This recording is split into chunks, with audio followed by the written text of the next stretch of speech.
আসসালামু আলাইকুম ওয়ারাহমাতুল্লাহ। প্রিয় ভাই ও বোনেরা, আজ আমরা ফিরে যাব ১৪০০ বছরেরও বেশি পুরনো এক বিস্ময়কর যাত্রায়, যেখানে জন্ম নিয়েছিলেন মানব ইতিহাসের সর্বশ্রেষ্ঠ ব্যক্তিত্ব, আমাদের প্রিয় নবী হযরত মুহাম্মদ সাল্লাল্লাহু আলাইহি ওয়াসাল্লাম। চলুন শুনি তার জীবনের কিছু ঘটনা, যা আজও আমাদের হৃদয় ছুঁয়ে যায়।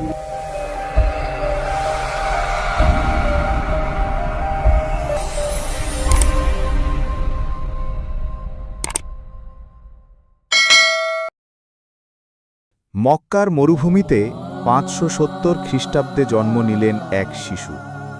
জন্মের আগেই হারালেন তার বাবাকে, আর ৬ বছর বয়সে মাও চলে গেলেন। এতিম অবস্থাতেই দাদা ও পরে চাচার আশ্রয়ে বড় হলেন তিনি। কিন্তু ছোট্ট এই এতিম ছেলেটি বড় হতে হতে মক্কার সবার কাছে পরিচিত হলেন আল আমিন নামে, অর্থাৎ সর্বাধিক বিশ্বস্ত ও সত্যবাদী মানুষ। যৌবনে তিনি সৎ ব্যবসায়ী হিসেবে খ্যাতি অর্জন করেন। ২৫ বছর বয়সে বিবাহ করেন সেদিনের সম্মানিতা মহিলা খাদিজা রাকে। তিনি নবীজির জীবনের প্রথম সমর্থক ছিলেন। ৪০ বছর বয়সে হেরা গুহা ইবাদতের সময় হঠাৎ এক অলৌকিক ঘটনা ঘটে।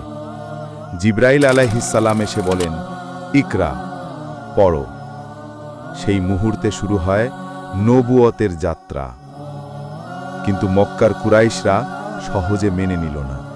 শুরু হলো নির্যাতন, অপমান ও যন্ত্রণা।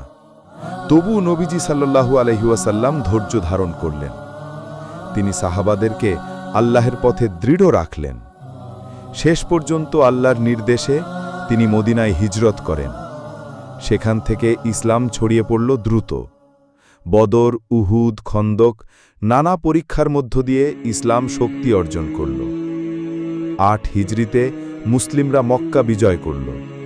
কিন্তু আশ্চর্যের বিষয়, নবীজি সাল্লাল্লাহু আলাইহি ওয়াসাল্লাম প্রতিশোধ নিলেন না, বরং শত্রুদের সামনে দাঁড়িয়ে বললেন, আজ তোমাদের প্রতি কোনো শাস্তি নেই, তোমরা সবাই মুক্ত।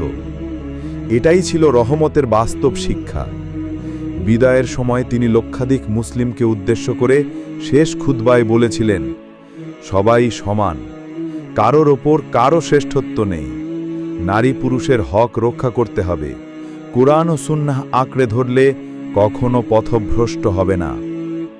১১ হিজরিতে নবী করিম সাল্লাল্লাহু আলাইহি ওয়াসাল্লাম ইন্তেকাল করেন, কিন্তু রেখে গেলেন এমন এক আলোকিত পথ যা আজও আমাদের জীবনকে বদলে দেয়। প্রিয় ভাই ও বোনেরা, এ ছিল আমাদের প্রিয় নবী সাল্লাল্লাহু আলাইহি ওয়াসাল্লামের জীবনের সংক্ষিপ্ত কিছু ঘটনা।